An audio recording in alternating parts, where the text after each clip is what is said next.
Okay, so to start off part 3, I have a triple pack.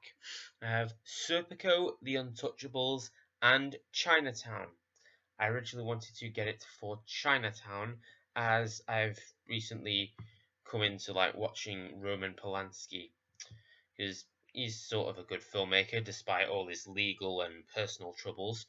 But yeah. So I have seen all three of them. I've watched Serpico. I've bought this without seeing Serpico. I did watch it now. Serpico is pretty good about Al Pacino, who plays the real life role of Frank Serpico, who is a policeman that kind of took down the corrupt police force in New York. So that is pretty cool, and he does a very good performance in it. And then we have Brian De Palma's film adaptation of the TV show The Untouchables, which stars Kevin Costner, Sean Connery, who won an Oscar for Best Supporting Actor, and Robert De Niro as Al Capone. So this is it is intense and suspenseful.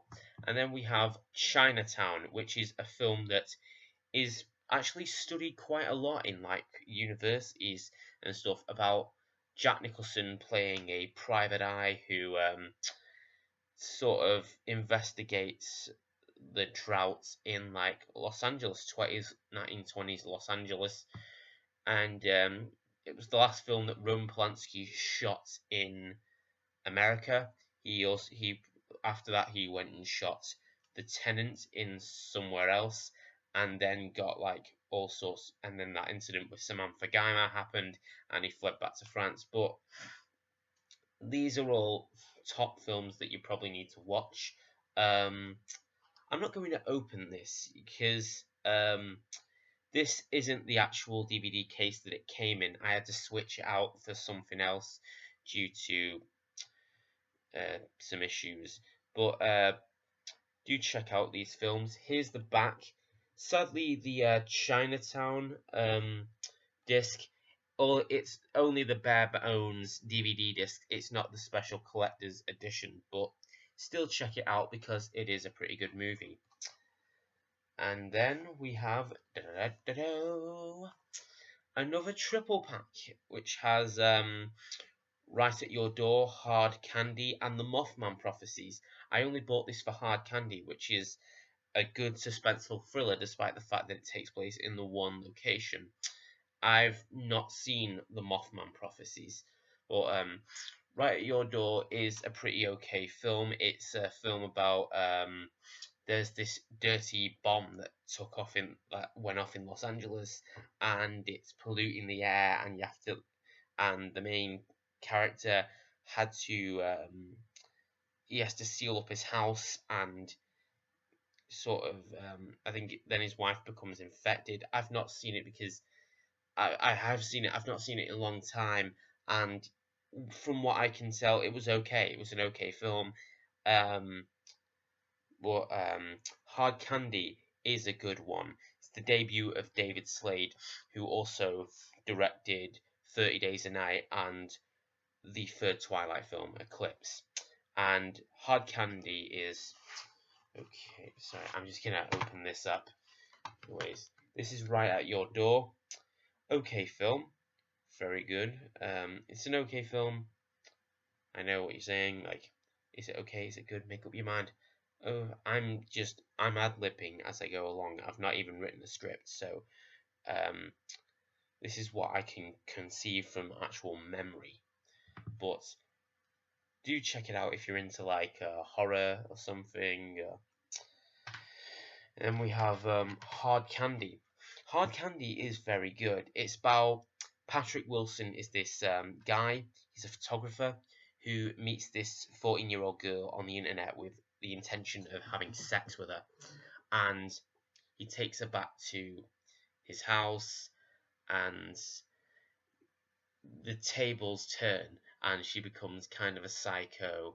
And there's also pretty there's a pretty like suspenseful scene involving involving a vasectomy or something, but yeah, he gets castrated or doesn't. Just it has a very thrilling climax, but still, I recommend you check this out. Ellen Page does actually do a pretty good performance, as does Patrick Wilson. So here's the DVD artwork, and okay, well, I can't really comment on the Mothman Prophecies because I've not seen it, but I'll try and get down to it. So, but I'm a huge fan of like the thriller genre, so and if you are too, then that's great. Like, pick them up if you have the time, because in like a world where you have like the typical cliched films with the happy endings, thrillers are kind of what keeps things fresh. And you know, and another film that I picked up mainly due to I've tried to see it multiple times and I'm not sure, but I haven't I haven't seen this in a long time. I've only seen it once, but it is Mel Gibson's The Passion of the Christ. This is a film that caused so much controversy. I think it was banned in some places, but this is the this marks the final hours of Jesus Christ, and so it goes through like him being like whipped and being made to carry the cross up to the hill so that he can be crucified. And Jim Caviezel does do a good performance as Jesus, and it's all kind of subtitled, and it is like I kind of felt for Jesus. I didn't like it when the guards were pushing him. Even the scenes where someone offers Jesus like some water and the guard just slaps it out of her hand, I didn't like that. It's also very bloody and brutal, especially the whipping scene, just very brutal. And I need to watch this again. And this also has this includes both the original and the recut versions of the film. The recut version is edited down to like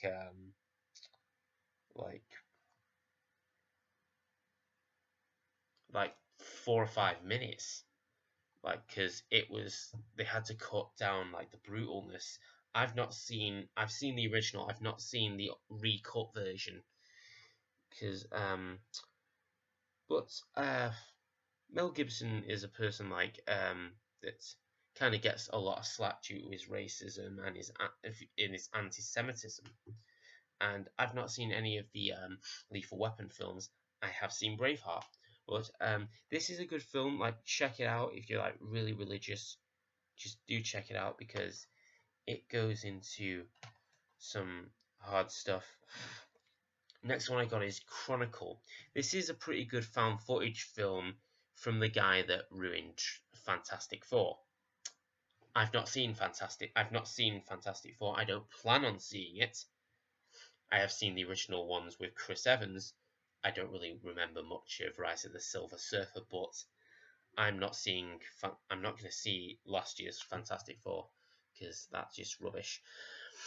But Chronicle is pretty good. It's about Dane DeHaan, Michael B. Jordan, and this other kid, and they all get superpowers. And it's Dane DeHaan, sort of, and he's a kid that's getting bullied in school, and he has this abusive father, and they kind of experiment with their powers and become really like sort of use it to their own advantage. But then Dane DeHaan kind of gets power crazy and turns into a supervillain.